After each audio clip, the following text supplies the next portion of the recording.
Polda Metro Jaya telah menetapkan 8 orang sebagai tersangka dalam kasus dugaan pencemaran nama baik terkait tudingan ijazah palsu Presiden ke-7 Republik Indonesia, Joko Widodo Jokowi. Penetapan tersebut dilakukan setelah proses penyelidikan dan pemeriksaan mendalam terhadap berbagai pihak, termasuk saksi dan ahli. Kapolda Metro Jaya, Irjen Asep Edi Suharit, menjelaskan bahwa 8 tersangka tersebut dibagi ke dalam 2 klaster berdasarkan peran dan tingkat keterlibatan mereka dalam penyebaran informasi yang tidak benar. Dalam klaster pertama terdapat 5 orang tersangka dengan inisial S, KTR, MEF, R, dan DHL. Mereka dijerat dengan pasal 310 dan atau pasal 311 dan atau pasal 160 KUHP, junto pasal 27 ayat 2 Undang-Undang ITE.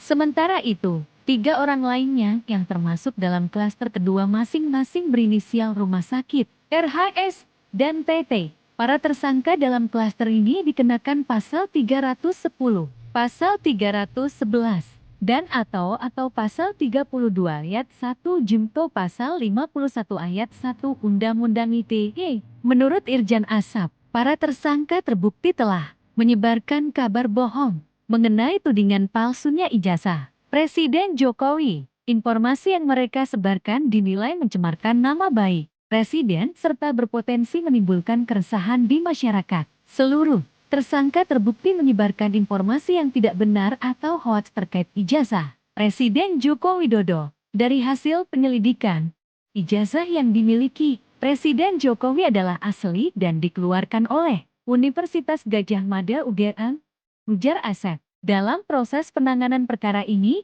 penyidik Polda Metro Jaya telah memeriksa 120 orang saksi dan 22 orang ahli dari berbagai bidang, termasuk ahli pidana, ahli bahasa, serta ahli IT. Penetapan 8 tersangka ini merupakan hasil dari rangkaian panjang penyelidikan yang dilakukan secara profesional dan transparan. Polda Metro Jaya menegaskan bahwa langkah hukum ini bukan bentuk pembatasan terhadap kebebasan berpendapat, melainkan upaya menegakkan hukum terhadap penyebaran fitnah dan hoaks yang dapat merusak reputasi seseorang. Polisi juga mengimbau masyarakat untuk lebih berhati-hati dan bijak dalam menggunakan media sosial serta tidak mudah percaya atau menyebarkan informasi yang belum terverifikasi kebenarannya. Kasus ini menjadi perhatian publik karena menyangkut nama kepala negara dan menyentuh isu sensitif mengenai integritas pribadi serta akademik Presiden. Polda Metro Jaya berkomitmen